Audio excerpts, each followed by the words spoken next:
Welcome to Manifold. We don't have all the answers, but we're here to ask better questions. So let me start with this story. We're going to be talking about the topic of unlearning. I'm going to start with a story.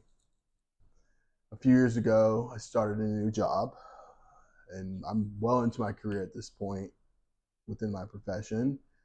And I before I start, I look up everyone. And I could see that some of these people, including my direct manager, soon to be direct manager, had worked at one of these big top firms, the big consulting firms. And without anyone even saying anything to me, I started to feed myself a narrative of, wow, these folks worked there. Man, they must know a lot. I wonder if I'm going to fit in there. I wonder if I'm going to actually do well. I wonder if what I'm going to say is even going to matter to them. They're probably going to have all the answers. I mean, great, yeah, I could learn something, but I think they kind of expect me to be a key player in this as well. Um, I don't know why. When I came there, I started, I'd go into meetings, I'd stumble over my words, I'd second guess what I was about to say. I felt like I had to say things the right way. So before I would say it, I would just go in and I would be, well, is trying to use words I didn't normally use, effectively just performing. So I'd fit in, seem like I knew what I was talking about, seem like I was on their same level, right? Because my belief was that I needed to do that to have the value that I should have there, to show the value that I should have there. This was a belief that I carried, and I didn't realize how long I'd carried that belief. That belief was carried for quite some time, even back to the point of me choosing the right college or not.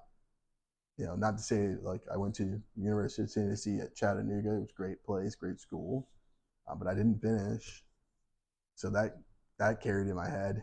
That belief of, well, if you didn't finish college, what does that mean about this person, right? Um, all these beliefs were feeding into what I believed my perception of myself was to be, and what I thought others might think as well. So, needless to say, job didn't go that great at all.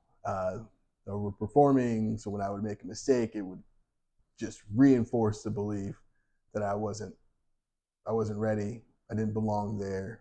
These people were smarter than me, better. They used terms I didn't know yet. I Yeah. So those beliefs really took a toll on how I viewed myself and how I performed in the world and how I showed up in the world. So you can imagine how unlearning something can be valuable, but not if we don't know what that even is.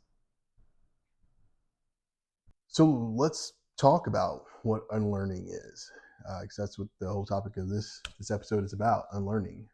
So I took and I looked up what unlearning meant. So unlearning describes unlearning as stripping away the belief and behaviors we've inherited from society and replacing them with conscious choices. It's an active process, not forgetting, but intentionally releasing what no longer serves us. It's kind of funny. I use this app, CoStar.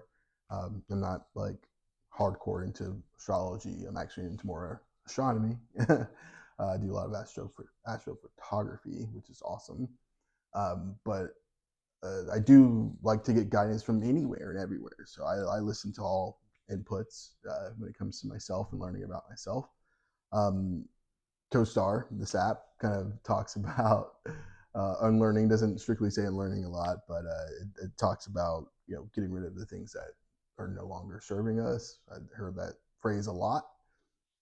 So when we think about unlearning, and I think about what unlearning is for me, and and what beliefs do I carry, that I could probably unlearn, and this is one of them. That story can kind of relate to that pretty strongly on how I could unlearn the belief that because someone went to this school or worked at this place meant that they knew more, they were better, they were smarter than I was. Um, Unlearning that was a challenge. Still in the process of always unlearning things. But one really interesting stat that I found out about: 50% of the beliefs that we hold that shape the way that we interact in the world were given to us before we could even critically process them and make our choices ourselves. That's a big thing. Think about ourselves as a child. We watch and we learn and we pay attention to like how the adults around us, our caretakers, the community, maybe it was a church you went to, maybe it was the friend group that you had, maybe it was the older brother, the older sister, the aunt, the uncle, those beliefs that we put on ourselves, right? There's a great book that talks about this too. I love this book. I recommend this book to anyone. The Four Agreements talks about all the agreements, which effectively are beliefs that we bring on throughout our entire life. And then they hone it down into like, get rid of those and focus on these four. If you haven't read the book, check it out. It's great. We'll probably do a series on it later on because it's something I love to share with anyone. But the Four Agreements. So up to 50%, right? 50%. So taking a little bit of time to really kind of understanding who we are, what we believe, why we believe it, super important. So very important. We stand strong in who we are. We also release, unlearn those parts that no longer serve us and no longer fit who we are, what our values are. Very important. So for me, holding on to beliefs really impacted everything in my life, right? My relationships, talk about those later on. My self-worth, uh, even my rest, how I rested, whether I rested in a weird way or not, but how I rested. It made every moment in my life where I wasn't doing something feel a little bit dangerous, a little bit uneasy, level of anxiety. So it felt like if I wasn't doing something, I wasn't doing enough. And honestly, I'm still kind of unlearning that a bit every day. It's messy, it's ongoing, hey, but it's real. And that's important. And this isn't just a personal thing. These are inherent beliefs that are here that we see is throughout systems in society. The stigma about mental health. If you struggle, it's a weakness. And the only way to show real strength is by not showing emotion. I cry, I like to cry. And the lie that I tell myself a lot is that my value is tied to productivity. That's just simply not true. How do I unlearn that belief?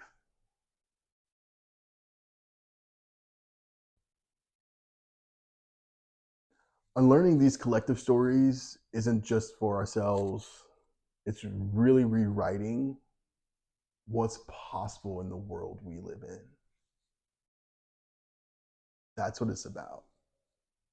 If we all take a moment, including myself, to continue to look at ourselves, have an opportunity to unlearn something so it can give this space for us to be able to learn new things, to understand new things, to broaden our perspective and grow just a little bit more. Starting with acknowledging those beliefs and making a conscious choice to release the ones that no longer serve us. But we have to ask the right questions first. And I'll say this is not easy. This is not easy. None of this is easy. The beliefs that there's beliefs that I haven't even acknowledged yet, let alone got to the point to release. Unlearning isn't about being perfect. It's not about perfection. It's about the willingness to ask, is there something that I should probably look at that I believe? What are my beliefs? Why do I believe them? How are they serving me still? Are they helping me be the person that I want to be? There's many more beliefs that I have that I'm working through, and I'm sure you probably have some too. And that's okay. Just taking the first step of just asking that question is going to help. So I leave you with this. What's a belief that you're carrying that might not actually even be yours, maybe no longer serving you? Take a moment, think about it. And you don't have to solve it today. I'm not here to solve things. I'm not here to fix it. That's another belief that I had. I have to come in and I have to solve, I have to fix. Don't have to solve and fix all the time. Sometimes it's just asking the right questions, asking better questions, not even the right questions, asking better questions, helping myself and others to reflect more. So, thank you for being here with me for my first episode with Manifold. There's more to come. This was nerve-wracking, but I'm excited for what we're going to do in the future. And it's not just going to be me. I plan to have other people here with me, guests that have perspectives that are not mine. Maybe there's an opportunity for me to then learn something new, or at least see a different perspective that will help me challenge my own belief that I might need to release and unlearn. So until next time, continue to ask better questions. This is Manifold.